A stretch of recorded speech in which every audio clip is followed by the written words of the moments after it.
Welcome to Mystic Realms Recap. Links are in the description below. Please show some love of the author and me. On to the show. After the battle in the city of Payton had concluded, General Fahad ordered his men to take the bodies of the soldiers who had perished and gather them in the city center. Lux told him that he could help the souls of the deceased move on to the next life and offered to do so. Naturally, the general was more than happy to agree. This was the least that the general could do for his men who had fought with their lives to protect their kingdom from the monster invasion. It took some time to gather all the bodies. By the time they finished, the sun had already set, cloaking the land in darkness. "I will now begin," Lux declared as he respectfully bowed toward the soldiers who died in the battle. The half-elf then raised both of his hands toward the heavens, and a faint ripple spread in the surroundings. A moment later, white butterflies started to appear all over the city as the wandering ghosts of the dead answered Lux's summons. "So pretty," Kai said softly while looking at the butterflies that were dancing in the surroundings, illuminating the city. Fei, who was perched on top of Kai's head, agreed while looking at this picturesque scene in front of them. Even Or and the members of the Crystal Palace, who were used to seeing beautiful sceneries, couldn't help but be mesmerized by the otherworldly beauty that they were witnessing. After circling the city once, the butterflies rose up toward the sky, creating something similar to a bridge of light that connected the earth and the heavens. This phenomenon lasted for half an hour, ending when the last butterfly disappeared into the horizon as it crossed to the cycle of reincarnation. Lux did this ceremony for a reason. He wanted to know if the Yelon Kingdom was connected to the outside world, just like the Blackrock clan. Although Lux looked calm on the surface, deep down, he was very startled by his discovery. Although the Yelon Kingdom was indeed inside a dungeon, this world was also connected to the whole of Elysium. What did this mean? It meant that everyone inside this domain was living in a miniature world that was hundreds of times smaller than the world of Elysium. The half-elf would even go so far as to think that the sacred dungeon was similar to Zangrila, a place that no one could enter from the outside unless they were to use a special method to do so. Lux was very tempted to ask his master, Gaap, for a second opinion. Unfortunately, the old halfling was currently sleeping inside the mayor's residence, and the half-elf didn't want to disturb him. Although Gaap didn't say anything to him, Lux could tell that the old halfling was quite exhausted after saving them and cleaning up the rest of the monster army with his summons. Knowing this, he didn't want to disturb his rest and decided to just put his questions on hold for the time being. "Is it done?" General Fahad inquired. Although he had a feeling that the ceremony was over, he still wanted to confirm his thoughts. Lux nodded. "Yes, it is over. Their spirits have moved on to the other side." A sigh of relief escaped General Fahad's lips before bowing his head to thank Lux.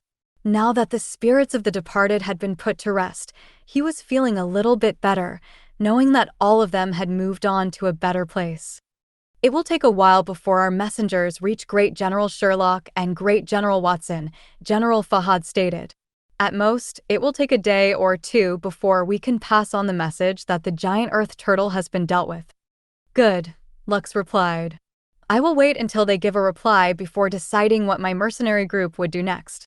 Since Lux had declared in the past war that he was the leader of a mercenary group, he decided to use that same setup in order to make things less complicated. This also saved him the trouble of making up other excuses, which he didn't want to do in the first place. After parting with the general of the Yelon army, Lux asked the members of the different factions to rest for the time being. Currently, they had nothing else to do but wait for confirmation from Great General Sherlock and Great General Watson that the monster army had been eliminated from the territories of the Yelon Kingdom. Lux summoned his soul book and once again checked his quest objectives. Clash of Titans. Quest objectives. Main quest. Prevent the complete destruction of the Yelon and Amarian kingdoms. Subquest. Defeat at least 2 of the 3 Dreadnought-ranked world bosses and put an end to their tyranny. Quest will automatically fail when 80% of the territories of both the Yelon and Amarian kingdoms are destroyed by the monster army. As long as we secure the territories of the Yelon kingdom, this quest will not fail, Lux thought. But it won't be completed unless we go to the Amarian Kingdom and deal with the 2 remaining Dreadnought-ranked world bosses. Lux understood that in order to get the maximum quest rewards, he needed to wipe out the entire monster army from the face of the map, leaving not a single one of them behind. While the half-elf was laying down the groundwork of his plan to finish the mission as early as possible, the silver-haired devil in the Amarian Kingdom was also busy formulating ways to deal with the current situation. There is no need to fight them, the silver-haired devil thought after spending hours of pondering. All I need to do is secure that dragon humanoid and suppress his soul. As long as I am able to become the dominant party, I will be able to control his body, allowing me to leave this place for good. Although his original goal was to kill Lux and avenge his previous failure, GAAP's appearance had thrown a wrench into his plans. Since that was the case, the silver-haired devil decided to focus on his main objective, which was to possess Or's body and use the power of the abyss to suppress the dragonoid's soul, sealing it away at the deepest corner of his subconscious mind. By doing so, he would become the sole owner of the body, allowing him to do whatever he wished to do with it. Truth be told, the silver-haired devil wouldn't care, even if the entire monster army were wiped out, as long as he was able to secure Or's body. In fact, he intended to use the monster army as a distraction, while he focused his attention on the Dragon Prince, whom he had selected to become the vessel of his soul. His true body was still trapped at the final gate of the apocalypse. The only reason why he was able to move to the other dimension within the domain of the fallen was his ability to create temporary bodies, which people referred to as homunculi. The body he's currently possessing was one of his best creations, allowing him to temporarily use it as a vessel and have the rank of a dreadnought world boss. I better lay out the groundwork just to be sure, the silver-haired devil mused as he looked at the projection in front of him. I must do it as subtly as I can so no one will become suspicious when I finally take over the body. Ever since Or appeared on the Gate of Famine, the silver-haired devil had been paying very close attention to him. He was analyzing and memorizing the Dragon Prince's mannerisms, as well as overall character. This way, he would be able to free his own body using Or's power and influence when they returned to the sacred dungeon to clear the final gate. Vahan Empire. Emperor Andreas stared long and hard at the projections in front of him. Currently, he was observing all the feedback coming from the artifacts that Prince Cyrus, Nero, Malcolm, and the other members of the Skystead Alliance were wearing. After finding out that Lux had such a powerful master, the Emperor, who had always desired to expand his territory, felt a bit unnerved by the sudden turn of events. The appearance of the Dragonborns from the Crystal Palace was already surprising enough. He thought that if he could become one of their allies, the conquest of the surrounding territories would be easier. However, after seeing that even the 4 saints, who served as Or's bodyguards, were quite fearful of the old halfling, his plans for conquest hung in a delicate balance. That half-elf and I still have some bad blood between us, Emperor Andreas thought. Is it too late to fix our relationship? The Emperor of the Vahan Empire didn't know the answer to this question, but deep inside, he was hoping that Lux and he could decide on a compromise. Out of all the people that were observing the half-elf after he entered the Gate of the Famine, it was Emperor Vahan who was starting to feel the pressure about making Lux his enemy. Before, he thought that the red-headed teenager was someone that he could easily kill if he wanted to. However, after seeing his incredibly speedy growth, the Emperor was feeling a bit apprehensive that it might only take a year or 2 before the half-elf came to look for him to settle old scores. If that were to really happen, he was afraid that, even if the entirety of the Skystead Alliance were to declare war against the half-elf, the one who would lose in the end would be them. 3 days after the battle at the city of Payton, an army composed of 10,000 soldiers arrived at the city. Leading this army was none other than Great General Sherlock. He had received General Fahad's letter, telling him of the battle that had transpired a few days ago. "It's good to see you again, Great General," Lux said with a smile. "Lux, why is it that every time I see you, our kingdom is always just a few steps away from complete destruction?" Great General Sherlock asked in a teasing tone. "Death God of the battlefield. That is what we call you, but I think Herald of Death is a more apt title, don't you think so?" Lux smirked because he could tell that the great general was just joking. "Thanks for giving me such a cool title," Lux replied as he gave the great general a thumbs up. "I like it." This time, it was Great General Sherlock's turn to chuckle. "I've read General Fahad's letter, and I'm quite shocked by what he wrote to me," General Sherlock said. "Can we talk about it in more detail after my men have been given their temporary quarters?" "Of course. I'm staying at the mayor's residence, along with my mercenary group. You can find us there, Great General." "Understood. I'll see you later." After bidding his goodbye, Great General Sherlock led his men to the city's center. "Are we really going to waste our time here?" Prince Cyrus asked with an annoyed look on his face. "It has already been 3 days since the battle ended. How long do we have to stay here?"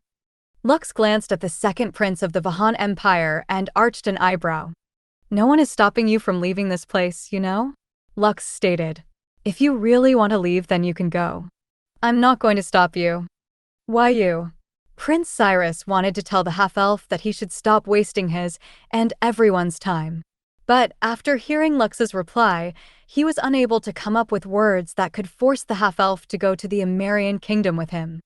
What the second prince of the Vahan Empire didn't know was that Lux had already sent Zagan and Shax to scout the borders of the Amarian kingdom. GAP was still sleeping, and Lux didn't want to leave him behind if it was possible. However, Carol, who was guarding her master, informed the half-elf that he could just leave his safety to her and do whatever he needed to do. Because of this, Lux no longer felt too worried and sent his 2 fastest scouts to check on the current situation of the Amarian kingdom. He didn't want to rely on his master to solve all of his problems for him, and he had a feeling that GAP had no intention of helping him again on this expedition. Although no words were spoken between them, the half-elf understood that his master did what he did for a reason. As for whatever that reason was, they would have a proper talk when GAP regained consciousness. He was also very curious about Antero's background. A being such as that was simply too memorable to ignore. "Your Highness, are we really going to follow that half-elf for the duration of this expedition?" one of the members of the Crystal Palace asked. "Yes," Or replied as he nonchalantly flipped the page of a book. "You have already seen what he and his master are capable of. If we want to clear this dungeon and have all of you gain the ability to bring more people to enter the Gate of the Apocalypse, we will need his help." Or then glanced at the remaining members of his entourage in a calm manner. "I know that all of you are dissatisfied with my decision," Or stated. "But I am not here to cater to your petty pride and arrogance. Even if all of you attack Lux at the same time, I can guarantee that all of you will die before any of you can even touch a strand of his hair. Now, I understand why our steward's grandson Cetus is following him." The members of Or's entourage no longer said anything because none of them had the ability to surpass what Lux had done in the short period of time he had been in the Gate of Famine. During their first try, they only lasted for several days before they had all been annihilated by the monster army that had overwhelmed them in both quality and quantity. No one blamed them when they failed because even the saints, as well as the high-rankers who saw everything that happened, deemed that there was no possible way that mere initiates could defeat the gate. But after Lux made his appearance, the seemingly impossible hurdle was now easily solved. This shocked all the rankers that were currently outside the Gate of the Fallen, making them see the half-elf in a new light. "I've already made my decision," Or said in a tone that would not allow any kind of opposition. "Do not try to dissuade me again.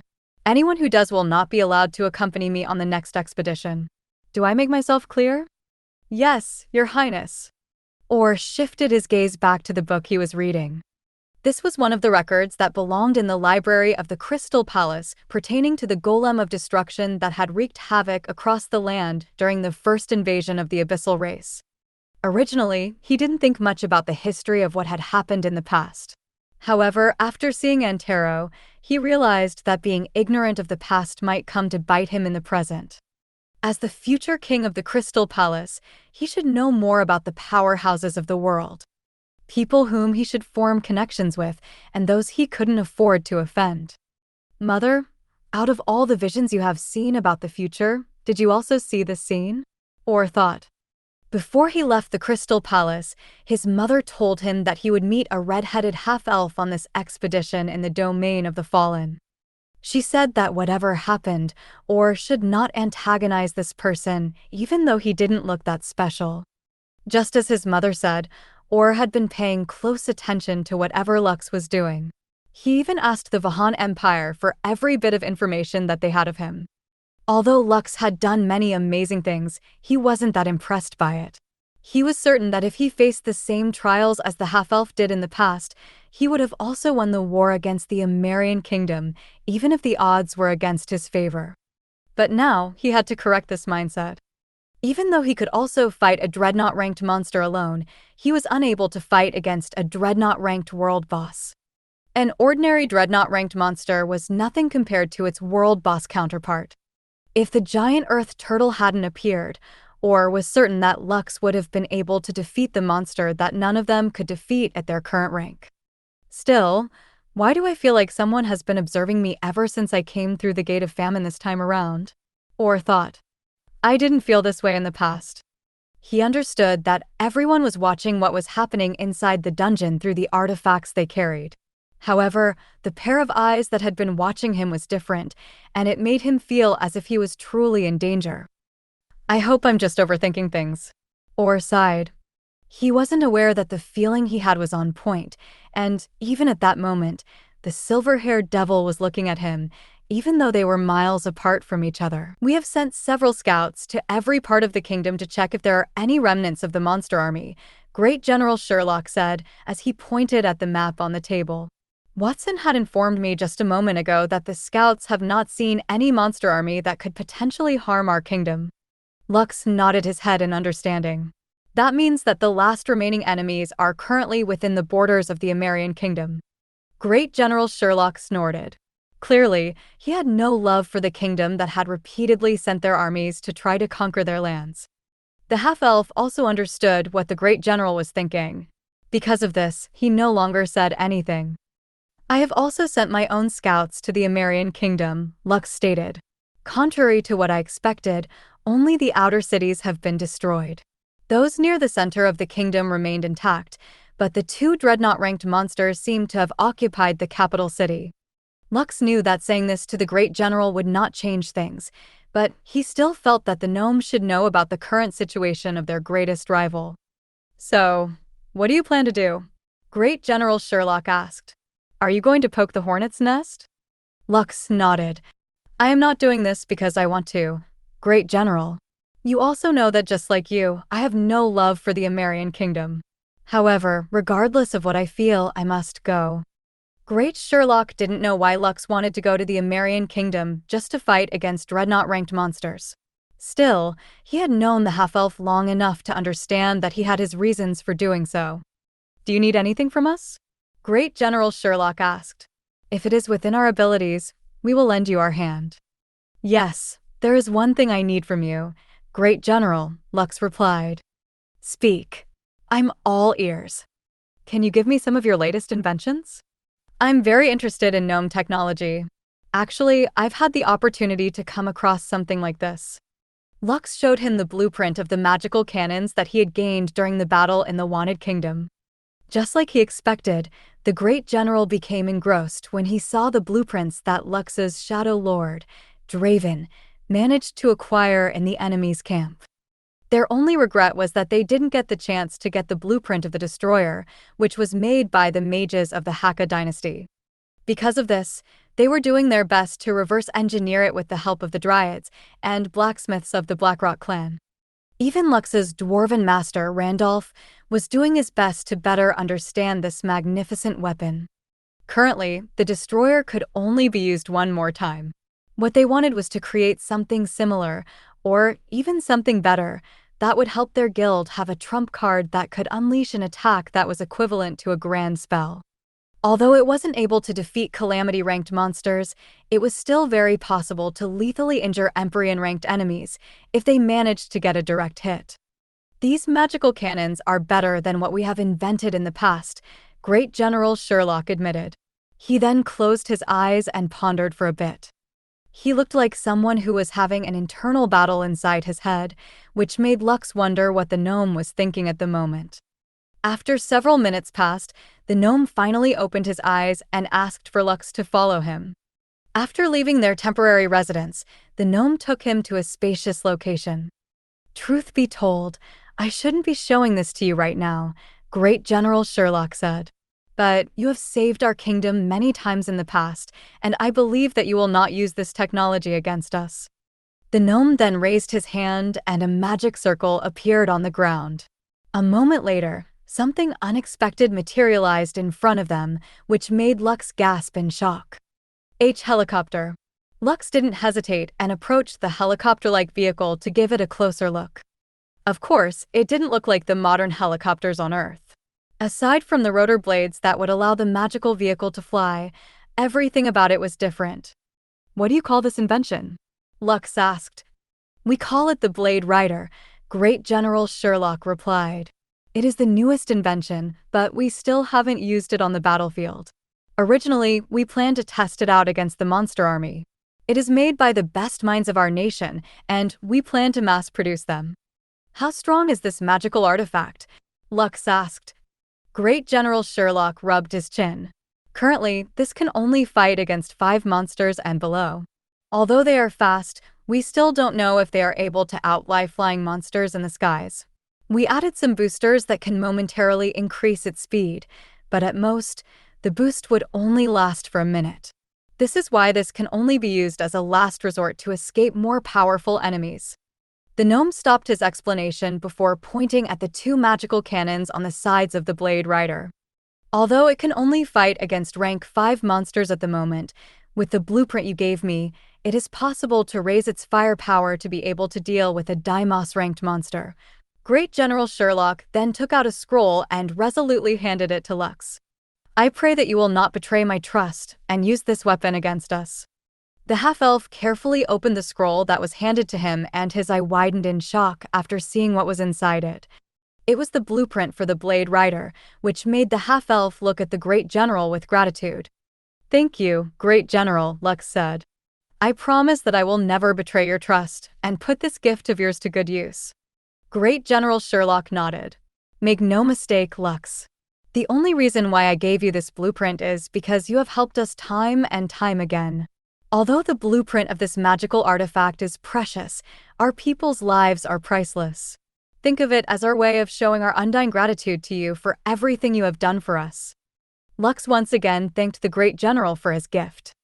Although he already had flying mounts to allow his guild members to fly in the skies, having the Blade Riders would greatly increase the aerial superiority of his guild, in more ways than one. For days after the battle in the city of Payton, Lux and his comrades finally bid their goodbyes to the Yelon generals and made their way toward the Amarian kingdom, where the last of their enemies were located. "We should have brought that old halfling with us," Prince Cyrus grumbled. "If he came along, we no longer have to worry about failing to conquer this dungeon." Malcolm, Nero, and the rest of the members of the Skystead Alliance kept their silence.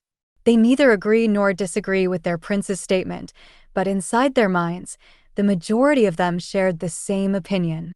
GAP had woken up before Lux left the city of Payton. The 2 of them talked for a while about many important things. The old halfling didn't tell Lux why he fell asleep for a few days, and Lux didn't ask.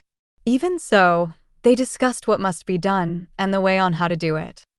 After their talk ended, the half-elf announced that he would now go to the Amarian kingdom to deal with the remaining monsters.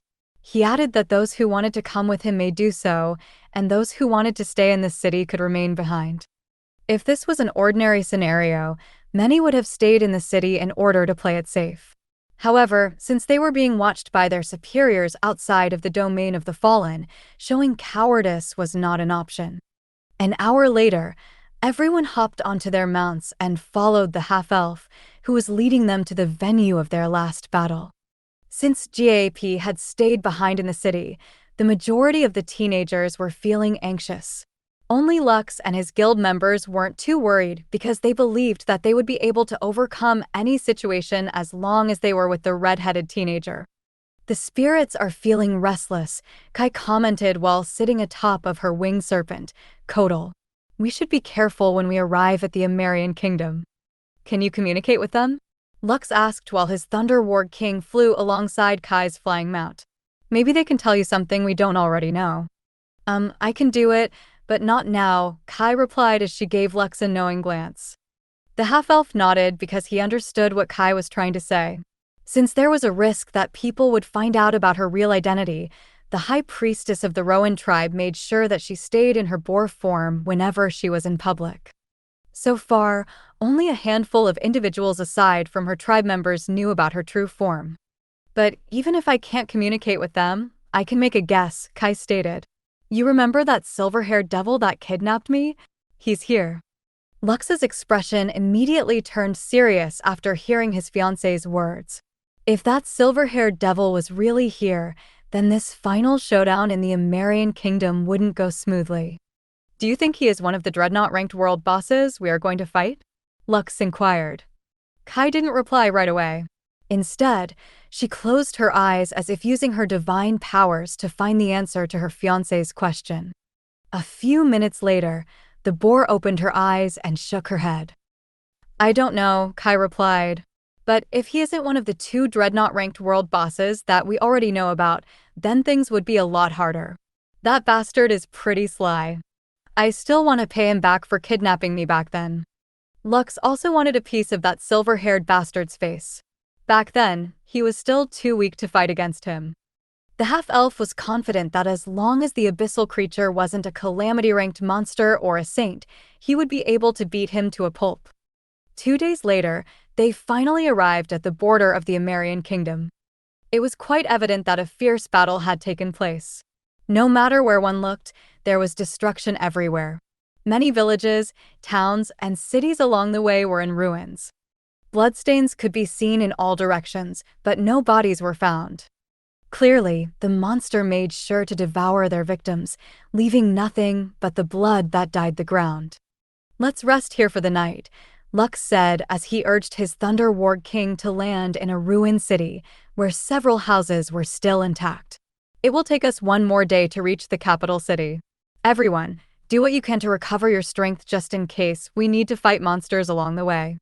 The half-elf wanted to test something that he had learned in Zangrila, and this city was the perfect place to do his experiment. After everyone had settled down, Lux went off on his own and went to the place where he could feel the strongest presence of lingering souls in the city. Following the awakening of his necromancer sense in Zangrila, Lux could see the earthbound souls of the dead that were unable to enter the cycle of reincarnation. Can any of you tell me what happened here? Lux asked the souls that he had summoned to him. What kind of monsters attacked you? Devil, an old man replied. It was a devil that attacked us. He commanded countless monsters. We weren't able to do anything. Everything happened so fast, we were unable to defend ourselves, a man wearing armor answered.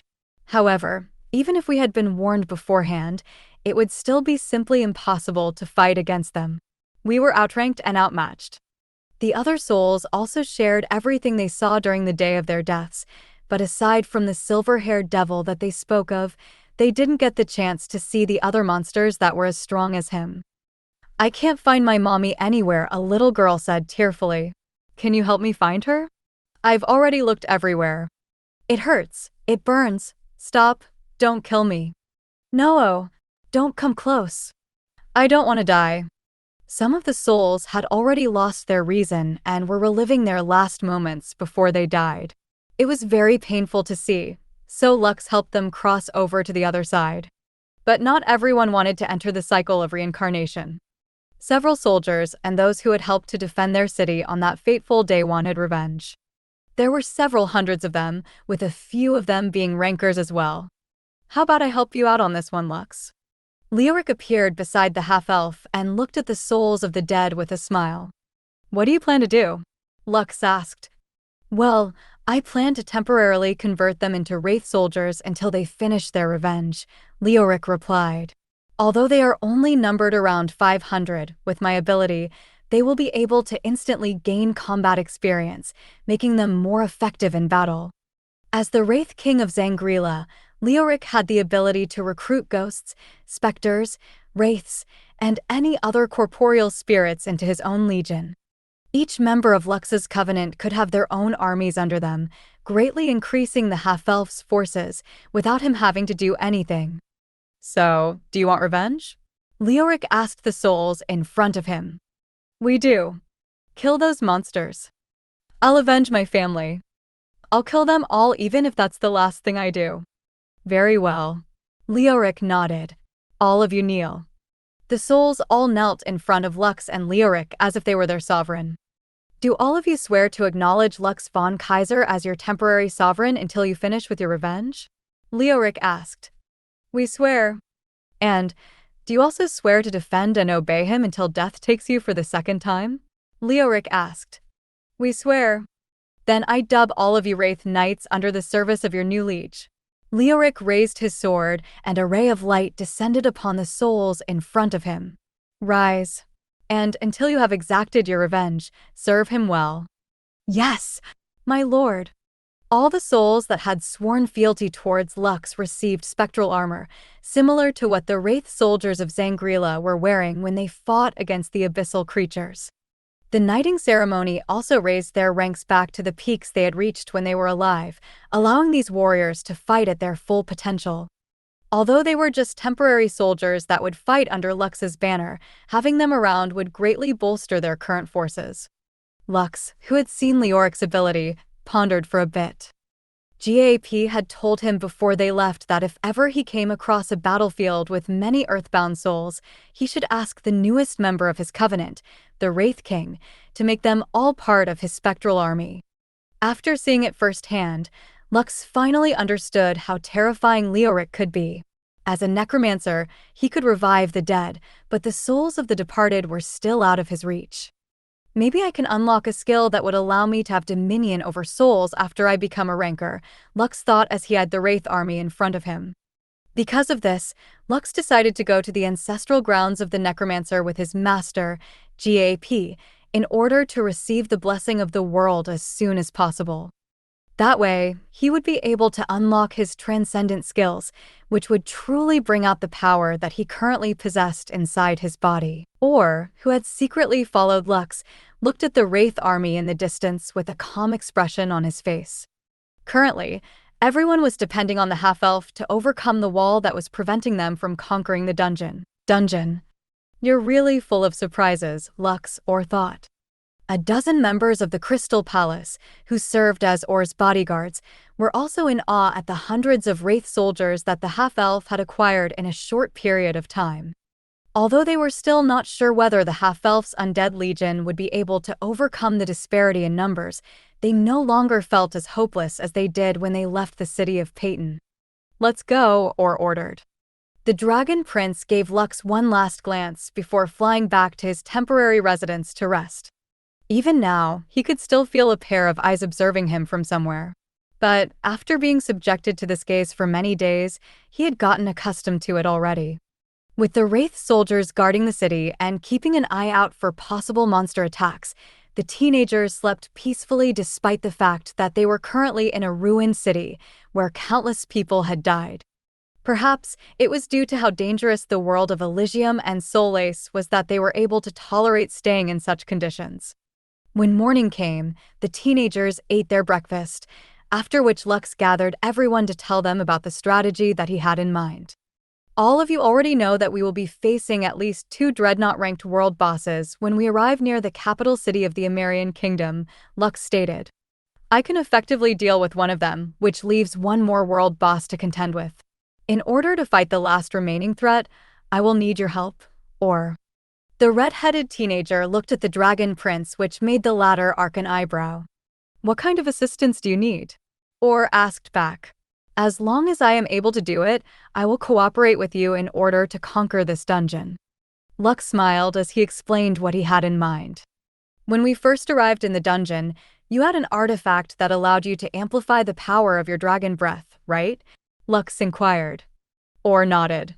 "Indeed. However, I have almost used up the power of this artifact. At most, I can only use it one more time. Once is enough.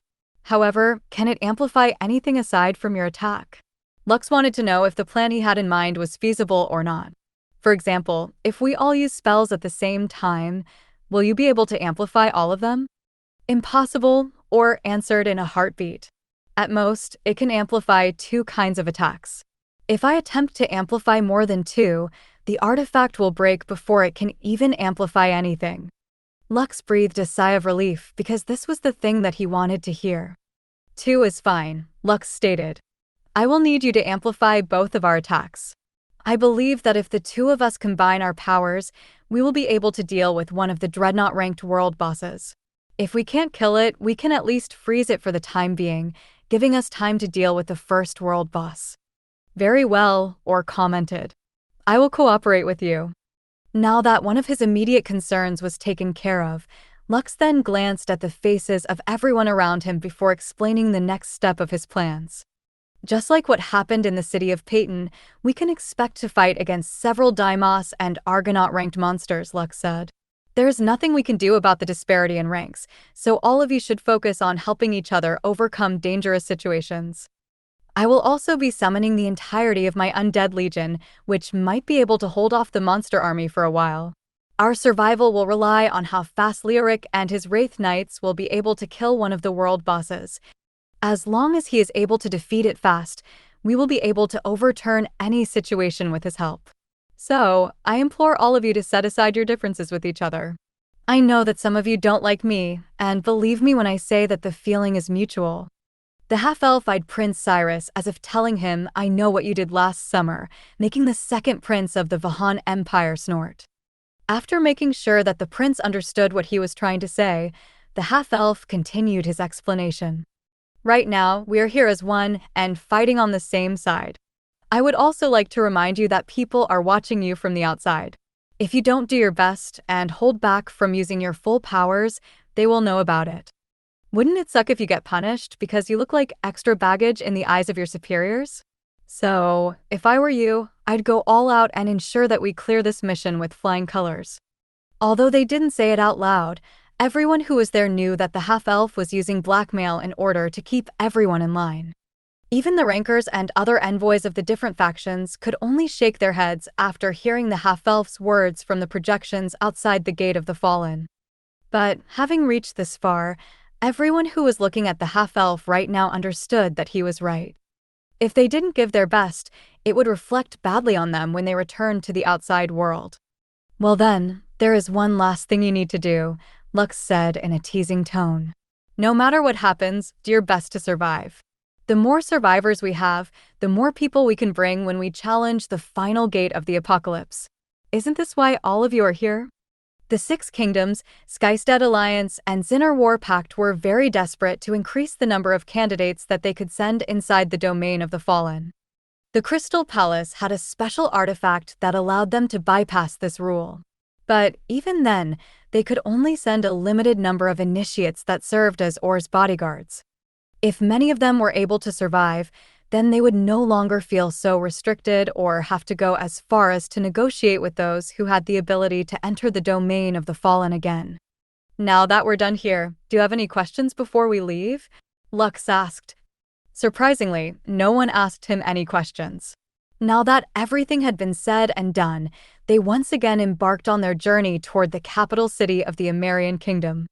As to what surprise they would be welcomed with once they got there, Lux and his team had no way of finding out until it was almost too late. You guys go on ahead, Lux said. But don't go too near the capital city. I'll just go for a bit and take a piss in that forest over there.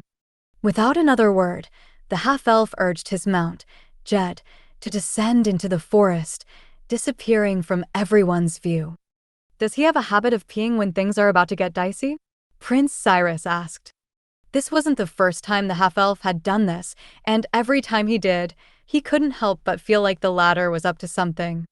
Contrary to what Lux expected, no one left and waited for him to finish his business. A few minutes later, the Thunder Warg King once again took off towards the skies, carrying the red-headed teenager, who looked like someone who had just reached enlightenment. They then proceeded to continue their journey and headed toward the capital city of the Amarian Kingdom. Inside the forest, a half-elf watched as the group disappeared into the horizon with his arms crossed over his chest. A faint smile hung at the corner of his lips, which only lasted for a brief moment before he disappeared to who knows where. 2 hours later, on the outskirts of the capital city of the Amarian Kingdom. Something doesn't feel right. Cephas frowned as he looked at the city in the distance. He could sense people inside the city, but he couldn't see any monsters anywhere. Lux remained calm as he scanned the surroundings. Zagan and Shax had both scouted the capital city a few hours ago and had told him that the area was littered with monsters. If not for the fact that they were chased away by a giant fly, who was at least 4 meters tall, the two of them would have continued to observe the city from a distance. The fly was very fast, even faster than Shax. It even nearly killed the Night Gaunt. If not for the fact that Lux had recalled him at the right moment, nothing could have saved him from dying. Due to the dangerous situation, he also recalled Zagan, ending the scouting mission for the two of them. The fly was one of the dreadnought-ranked world bosses that went by the name Gloomwing Horror. Due to how fast and dangerous it was, Lux deemed it best for Leoric to personally deal with it in order to prevent the giant fly from targeting the teenagers and killing them before they could even react to its speed. "What should we do now?" Kai asked. "Should we enter the city and ask the residents if they have seen any monsters around?" Lux shook his head because he felt that entering the city would be the most dangerous thing to do at this point in time. While they were thinking of what to do next, a magic circle appeared in the sky, encompassing a wide stretch of land, including the city as well as its surrounding areas. Suddenly, everything around them turned red, which reminded Lux of the scenery in Zangrila when he was there. No other colors aside from red could be seen, making all the teenagers feel alarmed. "Calm down, everyone," Cephas said. "Look at the bright side. There's no crack in the sky right now that is spewing monsters above our heads." As if on cue, a resounding crack reverberated in the surroundings, and the sky directly above them broke apart. Immediately, a buzzing sound was heard, which made the half-elf's expression turn grim. "Leoric, I'll leave it in your hands," Lux ordered. The Wraith King materialized beside Lux before flying upward to exchange blows against the Gloomwing Horror. Just as he expected, the fly was indeed fast. It was so fast that Lux could only see faint blurs when he tried to follow it with his eyes. Fortunately, Leoric had the ability to phase in and out of existence, reappearing in other locations as if he was using teleport. Lux and the others didn't have enough time to pay attention to the battle between the Wraith King and the giant fly because monsters had started to pour from above them en masse. A moment later, the ground under their feet shook, making everyone on the ground almost lose their balance. "Kai, fly upwards now," Lux ordered. The boar, who had sensed the urgency in Lux's voice, commanded his winged serpent to fly upwards. As soon as Kotal rose in the air, the ground under its body broke apart, and a giant death worm that was nearly 100 meters long opened its massive jaws in an attempt to eat the winged serpent whole. "A dreadnought-ranked world boss?" Lux's face became grim because the numbers weren't adding up. He had assumed that the silver-haired devil was one of the 2 dreadnought-ranked monsters. However, after seeing the 2 world bosses in front of him, his worst fears came to life. Lux no longer had any time to think about other things as he summoned his undead legion to his side. The half-elf summoned a single clone, while Eiko and Asmodeus summoned all of their clones. A moment later, 16 Centimanes appeared on the battlefield, towering over most of the monsters, yet they were still completely dwarfed by the giant death worm, whose massive jaws were open wide, revealing its countless razor-sharp teeth. "This is what a raid is like," Lux muttered as he ordered all 16 of his Centimanes to fight against the giant death worm, who burrowed into the ground once again, preparing to strike when they least expected it. "Shax, focus on attacking Argonaut-ranked monsters," Lux ordered. The Night nodded and took off to the skies. The battlefield had become extremely chaotic, with all the members of the different factions duking it out with the monsters who had started to attack them. Or flew beside Lux and took out the artifact that could amplify their attacks at the same time. This was the trump card that they were planning to use against one of the dreadnought-ranked world bosses. The only problem was that the giant fly was too fast, and the giant death worm was too sly, making it difficult for them to aim their attacks properly. The dozens of Wraith Knights and hundreds of Wraith soldiers fought alongside the teenagers, preventing them from dying. Since the Wraith Knights were all Daimos-ranked fighters, they were able to hold off monsters of their same rank. The only problem was that there were at least a dozen Argonaut-ranked monsters on the battlefield, making everyone's heart beat wildly inside their chest due to the tension. Fire snakes! Flamma roared, and 4 fire snakes clashed against an Argonaut-ranked monster, entangling it in its fiery embrace. Although the half-orc was only a Daimos-ranked alpha monster, he had the artifacts and skills that allowed him to deal with Argonaut-ranked monsters in a one-on-one battle. Aside from Shax, Flamma was one of the handful of fighters in Lux's entourage that could contend with Argonaut-ranked monsters. The half-orc fearlessly repelled one Argonaut-ranked monster after the other as he summoned fire snakes left and right. He could control 10 of them at the same time, and the only thing he could do right now was defend against these monsters. Even if he were to fight one of them, it would still take a while before the end of the battle. By then, half of the teenagers might be killed, which was something that Lux wanted to prevent no matter what. Truth be told, the half-elf wanted everyone to survive the battle because he had a feeling that the rules of the final gate of the apocalypse would be different from what they currently knew. GAAP told him about the possibility that, if they successfully cleared the gate of famine, rankers and high rankers might be allowed to enter the gate of the apocalypse. Because of this, Lux wanted to have as many survivors as possible, prioritizing the people who had formed alliances with him. As if to mock their efforts, something unexpected happened. For strong monsters made their presence known, which made the hair on everyone's neck stand on end. Dreadnought-ranked monsters? Prince Cyrus exclaimed. What the hell is happening here? Aren't we only supposed to fight 2 of them? This was the same thought running through everyone's mind. All of them were already reeling from the shock of fighting so many high-ranking monsters at once, which was truly impossible at this point. Except, the new arrivals weren't alpha monsters or world bosses. All of them were of the Dreadnought rank, which was above the Argonaut rank. These monsters all had the ability to destroy entire cities, making killing dozens of teenagers look like mere child's play. One of these Argonaut-ranked monsters was a black hawk, who currently had its gaze locked on the half-orc who had just summoned a fire snake to save Einar from getting attacked by a Daimos-ranked monster in his blind spot. An ear-piercing screech spread across the sky as the black hawk dove down for the kill.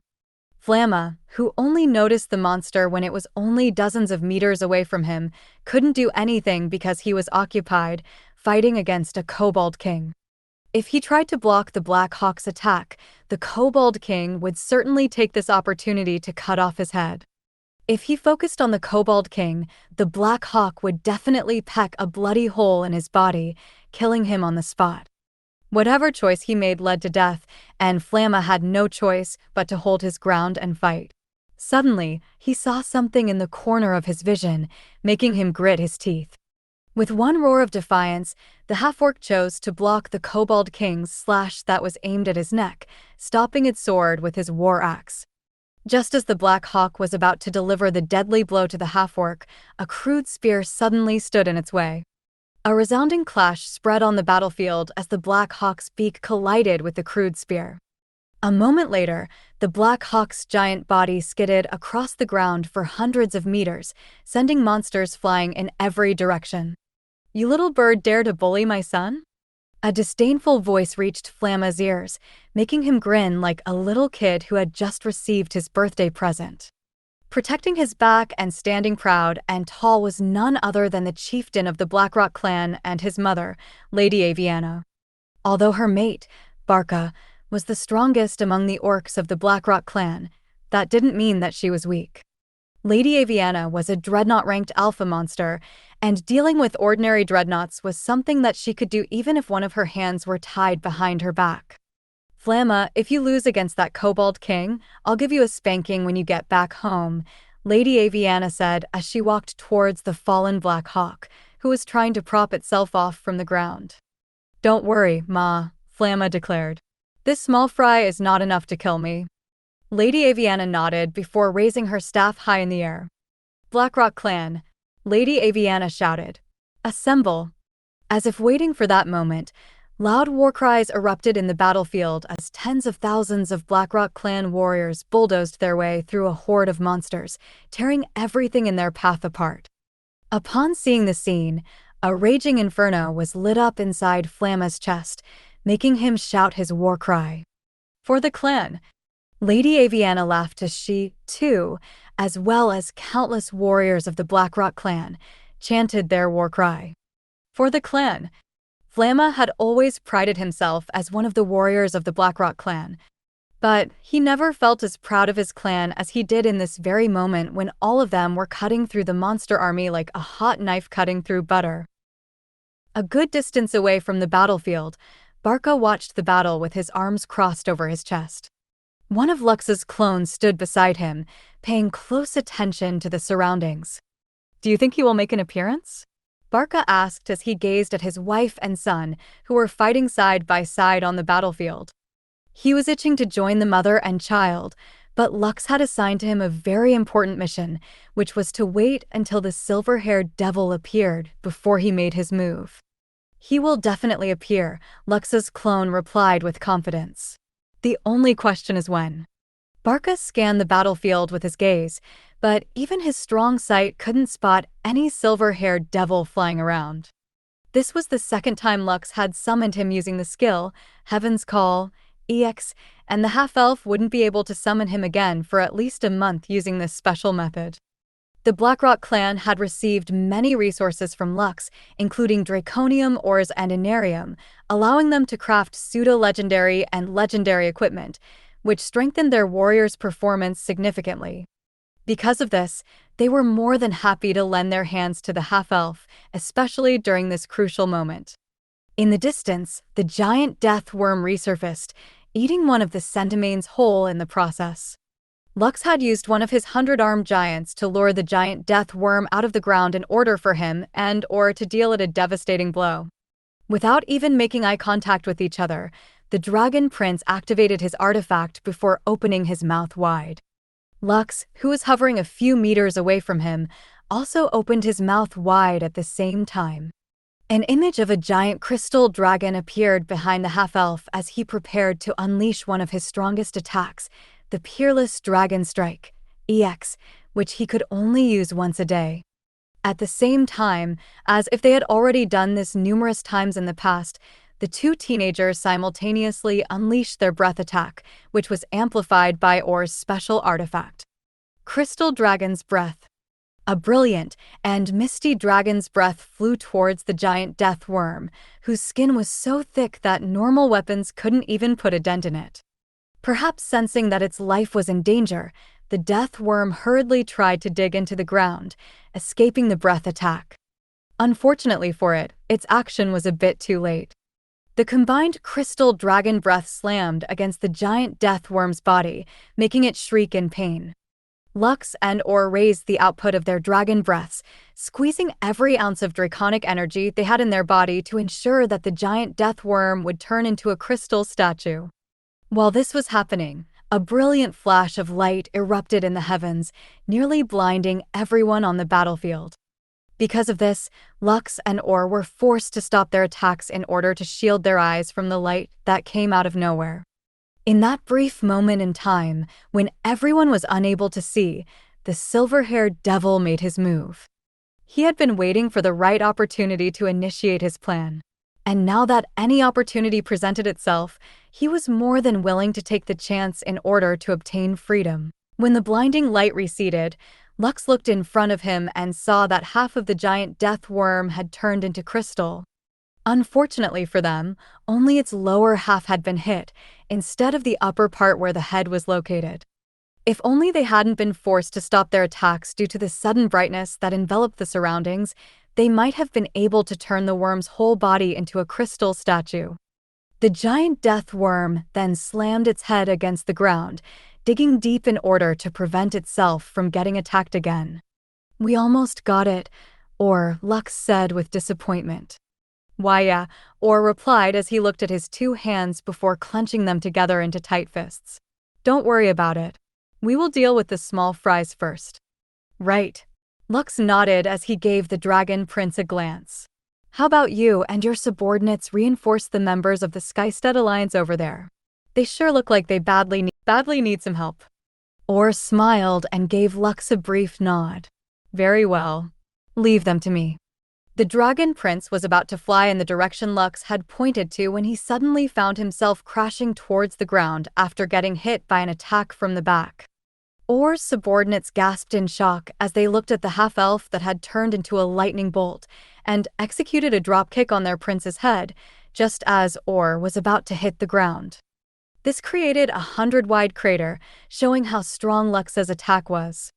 Picoro and the other saints who saw this cried out in alarm, not expecting the half-elf to backstab their prince without any rhyme or reason. What's the meaning of this? One of Or's subordinates shouted as he dove down from the sky in order to attack the half-elf who had assaulted his prince. Damn you! How could you do that to his majesty? Kill him. Break his bones. Cut off his head. The Dragonborns all roared in anger as they all charged at the half-elf who was busy stomping their prince's head on the ground, expanding the crater that had been caused by his earlier attack. However, just as they were about to attack the half-elf, Zagan, Lazarus, and Revan all appeared in front of them and immediately clashed with the Dragonborns, whose eyes had turned bloodshot due to anger. Lux didn't pay any attention to them and kept on hitting Or's body like a punching bag, making the saints who were watching outside the gate of the fallen enraged. Damn it! Picoro shouted in anger. You're courting death, half-elf. The saints had unleashed their auras, making everyone inside the cavern feel as if an entire mountain was pressing on their shoulders. Even though some of the people there were high rankers, they were unable to hold a candle against the powerhouses who were only below the supreme rank. You! Picoro pointed his finger at Hector, whom he believed had a close relationship with the half-elf, forcing the high ranker of the Rowan tribe to kneel due to the pressure that the saint was releasing towards him. Tell me, what the hell is that half-elf doing to our prince? Hector, who received Picoro's rage, as well as the rage of the other saints, wasn't able to resist their combined pressure, causing blood to pour out from his ears, nose, and lips. I don't know. Hector forced himself to reply to the saint's inquiry despite the fact that he had suffered internal injuries. I don't know what's happening. The rankers of the Six Kingdoms and the Zinner War Pact didn't intervene because they didn't want to suffer the same fate as Hector, who was on the receiving end of the frustration of the saints that couldn't enter the dungeon to save their prince from Lux's one-sided beating. If only any of them were inside the dungeon, they would have definitely slapped the half-elf, turning his body into meat paste. Unfortunately, no matter how strong they were unable to force themselves to enter the domain, which only accepted individuals of the initiate rank and below. Picoro and the other saints also knew that even if they tortured Hector to death, they wouldn't get the answers they were looking for. Because of this, they shifted their gaze back at the projection and glared at the half-elf with bloodshot gazes, wishing that they could twist the red-headed teenager's neck and feed his body to the fishes. Just as the saints were nearing the limits of their patience, Lux's voice, filled with disdain, reached their ears through the projection. Do you really think that you can fool my eyes? Lux asked with a sneer as he pulled the dragon prince's hair, forcing the latter to look at him. Tell me, Zelkin-Leth Aelfosts, do you really think that you can possess someone's body and get away with it that easily? Lux's words made the expressions of Picoro, as well as the saints of the Crystal Palace, turn grim. They didn't know why the half-elf was saying such nonsense. However, deep inside, they felt greatly alarmed at the possibility of having the body of their prince possessed by others. The half-elf knew that those outside of the Gate of the Fallen would be surprised by what he did, and he was worried that the four saints might vent their frustrations on his allies. Because of this, he made sure to speak loudly and clearly, making sure that those who were watching him right now through the artifact that or carried understood why he attacked the dragon prince without any warning. How did you know? Or asked back in disbelief. Although Lux had given him a one-sided beating, he only received moderate injuries. The dragon prince's body was quite strong, and even though Lux kept on attacking him, it was not enough to break his bones. Of course, Lux held back his attacks because he didn't want Or to suffer any lasting injuries. At most, he would just make whoever possessed the dragon prince feel a world of pain, forcing the latter to leave Or's body. However, the silver-haired devil was persistent, and no matter what Lux did, he didn't want to leave.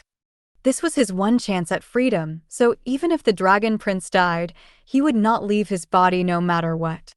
Even though he was just a soul, his rank far exceeded Or's, forcing the latter's soul to enter a hibernation state and sealing it deep within his consciousness. Due to the preparations the silver-haired devil had made, he was able to take over the dragon prince's body without any hardship. After experiencing how powerful and resilient Or's body was, the silver-haired devil rejoiced that he had chosen the right vessel to possess. Unfortunately for him, he was not dealing with an ordinary teenager, but a necromancer, and one who had a master with a lot of experience handling souls. All Lux needed to do was seal Or and bring him to his master, letting the old halfling deal with the silver-haired devil who had taken an all-out gamble for freedom. But before Lux could even knock the dragon prince unconscious, the silver-haired devil unleashed his own powers, sending the half-elf flying backward. "You bastard half-elf!" Or spoke in a different voice, which made Pikoros and the saints who were watching the projection blood turn cold. "Why are you always getting in my way?" As if the power sealing his body was broken, Or's rank suddenly rose exponentially, breaking through the initiate rank and jumping to that of an A ranker. "This is the last time you will get in my way," Or said hatefully as he raised his hand, summoning a giant ball of darkness that had black lightning bolts snaking around its surface. "Die!" The dragon prince unleashed his unholy attack that was fueled by his rage and bloodlust. In a world devoid of any color but red, the dark energy ball, which was nearly 10 meters tall, stood out on the battlefield, catching everyone's attention.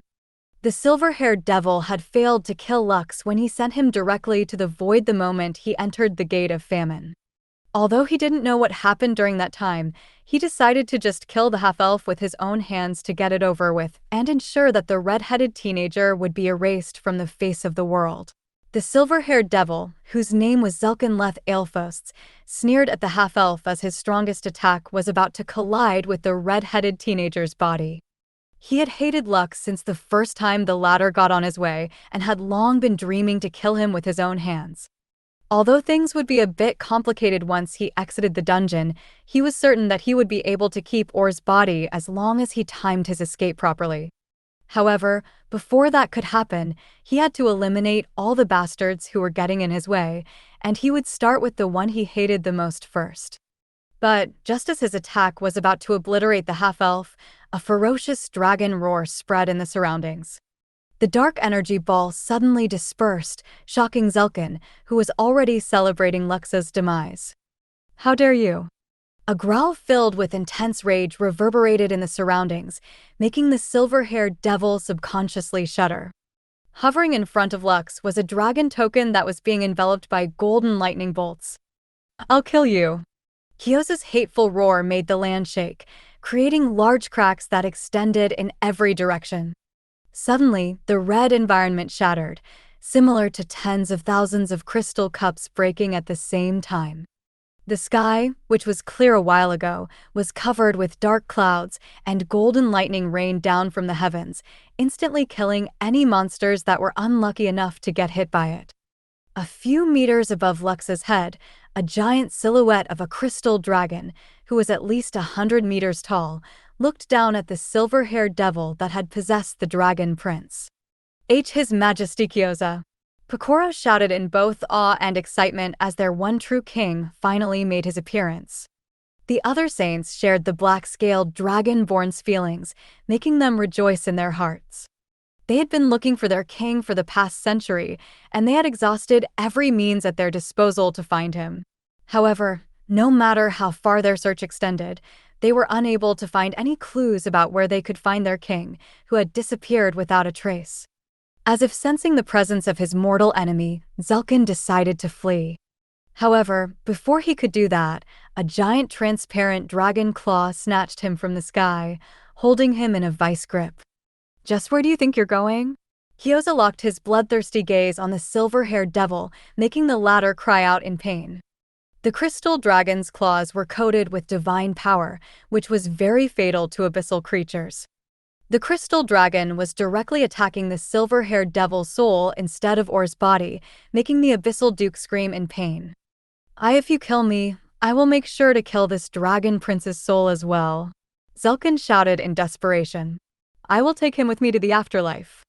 Kyoza roared hatefully as he once again increased his grip on Or's body as if squeezing the devil's soul out of it.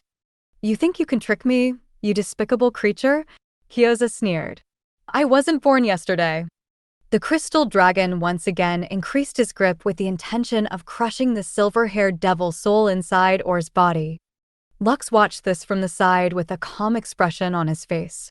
In his eyes, Kyoza was an easygoing dragon whom he could depend on for advice when he needed it. This was the first time he saw Kyoza this angry, as if someone had touched his reverse scale. He didn't know what kind of relationship the crystal dragon had with the dragon prince, but seeing how enraged Kyoza was, it was quite easy to tell that they shared a very close relationship with each other. Don't crush that soul. Why are you being so wasteful, you stupid dragon?" Suddenly, an annoyed voice, which was similar to someone who had been forced to wake up in the middle of the night, reached everyone's ears. Lux, Kyoza, and everyone in the immediate vicinity glanced in the direction where the voice was coming from. There, they saw an undead wyvern with an old halfling standing on top of it, wearing an impatient expression on his face. "It's very rare to get hold of a high-ranking abyssal soul in this day and age, and you plan to crush it completely?" Gaap scoffed. "Stand aside, amateur. I'll handle this." Kyoza narrowed his eyes, but he didn't make any move to attack Lux's master. As someone who had accompanied the half-elf on his journey, it was impossible for him to not recognize those whom the half-elf deemed important to him. An undead, whose body was covered by a black-plated armor from head to toe, appeared beside Gaap. The Black Knight then opened its black angelic wings and flew towards the crystal dragon, who was holding the dragon prince in his claws. "Hand him over," the Black Knight said. "My master will take care of him." Kyoza narrowed his eyes as he looked at the Black Knight before shifting his gaze to the dragon prince in his hand. A few seconds later, he passed Or to the Black Knight, making the latter give the crystal dragon a brief nod of acknowledgement. "Why you? Stay away." Zulkan felt his soul shudder after seeing the old halfling who was looking at him with a devilish smile, showing off the remaining 3 teeth in his mouth. As a soul, he was very sensitive to those who had the potential to harm him. Even though he had suffered a lot in the claws of the crystal dragon, he knew that his fate would be sealed the moment the old necromancer got hold of him.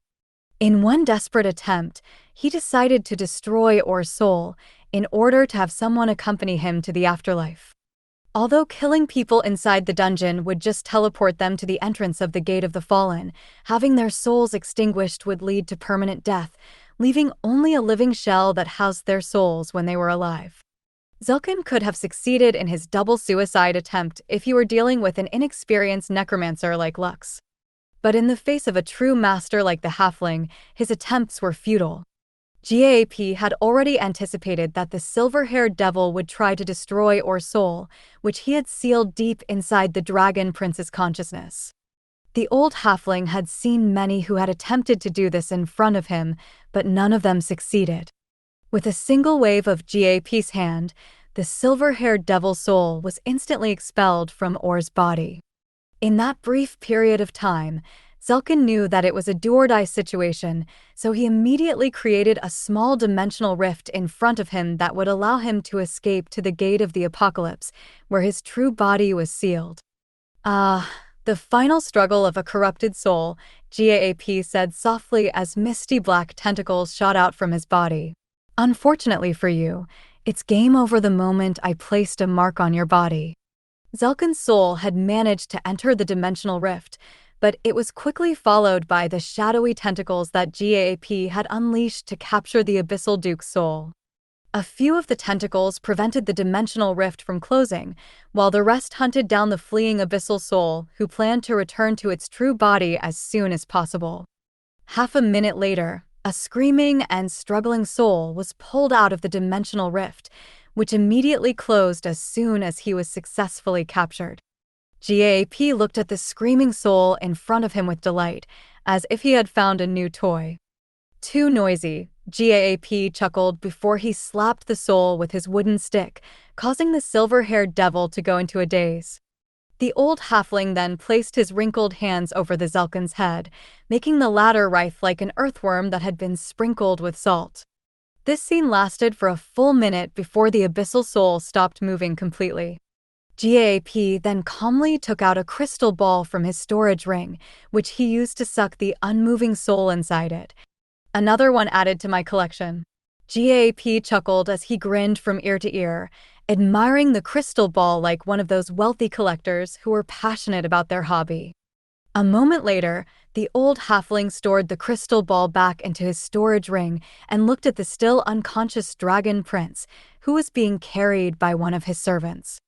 "I almost forgot about you," GAP muttered before pressing the tip of his walking stick against Orr's forehead, making the latter's eyebrows flutter. Half a minute later, the dragon prince opened his eyes and looked around him in a daze. This scene made the dragonborns, who had been beaten black and blue by Luxa's subordinates who blocked their attempts to hurt their master, cry out in joy. Even the saints who had been wanting to kill Lux earlier breathed a sigh of relief, seeing that their prince was now safe from harm. As if waiting for that moment, the dragon prince's gaze landed on the silhouette of a giant crystal dragon, who was looking down at him with a conflicted look in his eyes. The two stared at each other for a period of time before a sigh escaped Kyosa's lips. Now that Orr was safe, the silhouette of the crystal dragon disappeared, and the dragon token lost its radiance. It then flew towards Lux and landed harmlessly on the palm of his hand.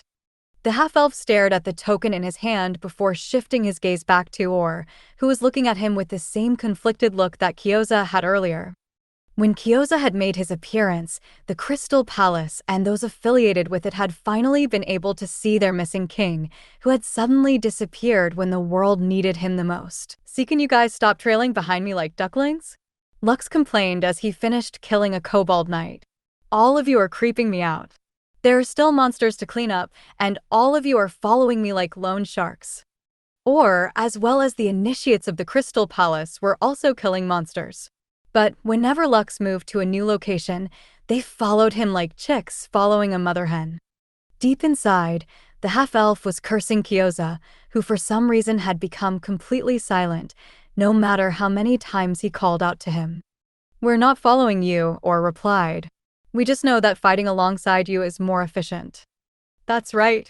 It's not like we like you or anything," one of Orr's subordinates commented. "Don't get the wrong idea, Baka. If we all work together, these monsters will all be exterminated in less than an hour. Let's just keep it up.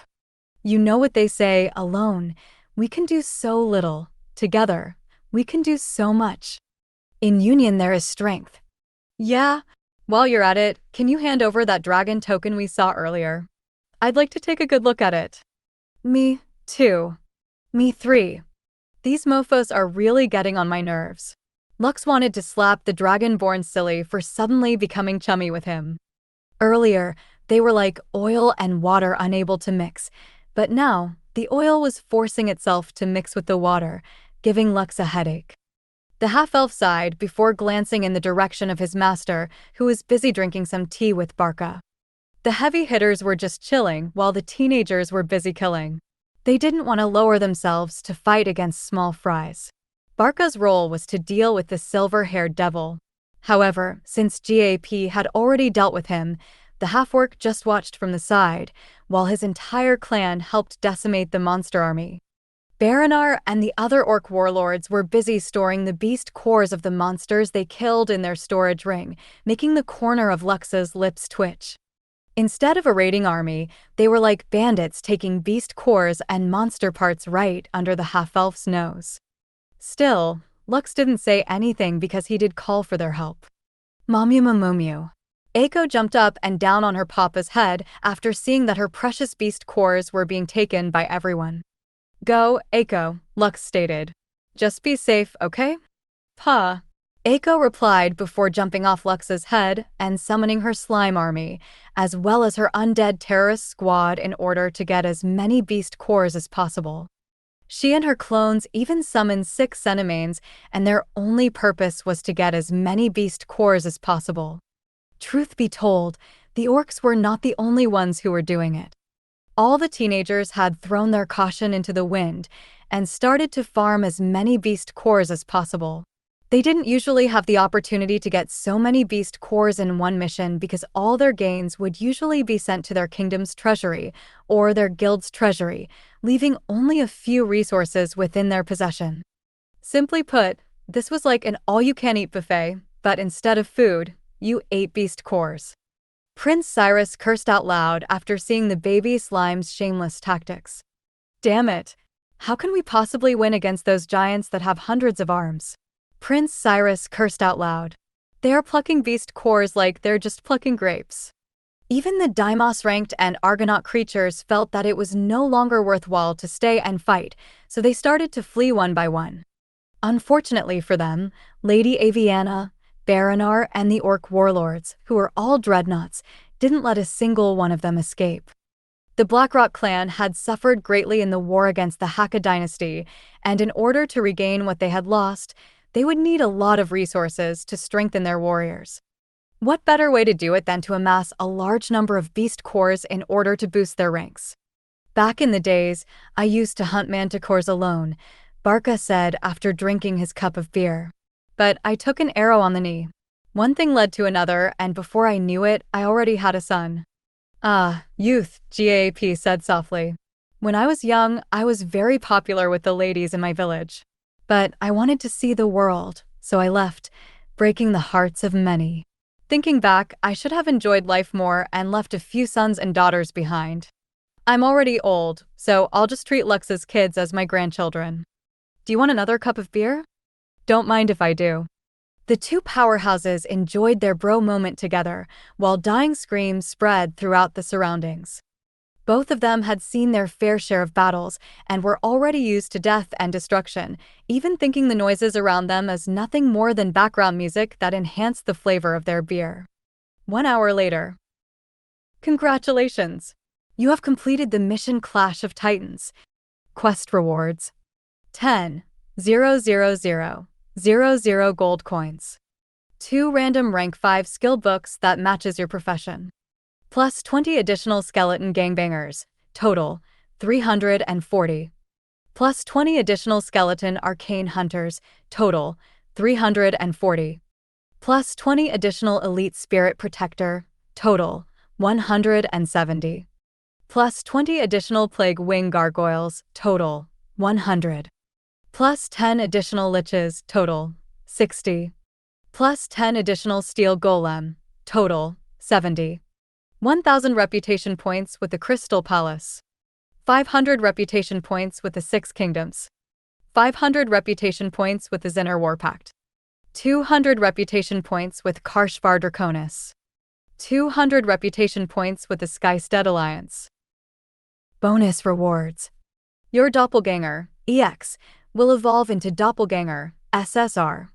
Your Peerless Dragon Strike, EX, will evolve into Peerless Dragon Strike, SSR.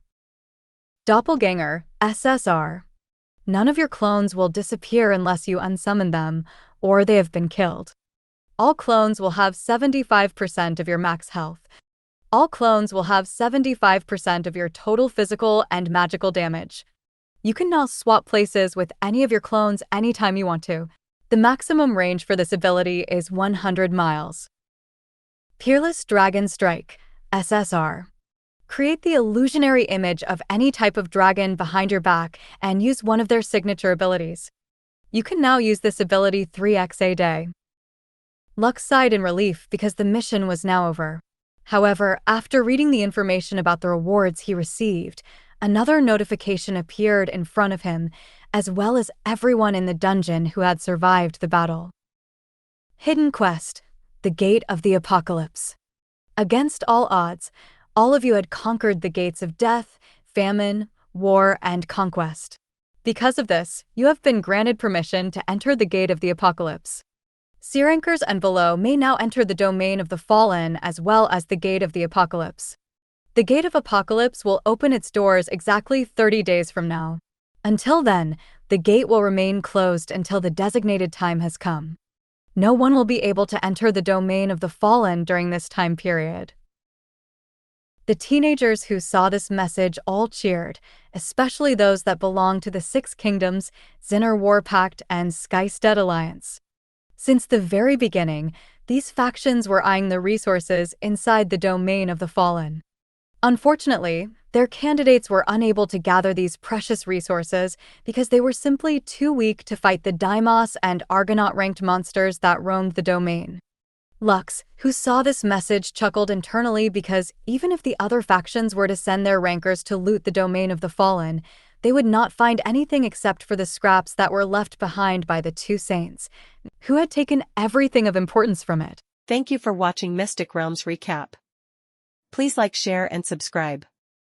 Have a great day.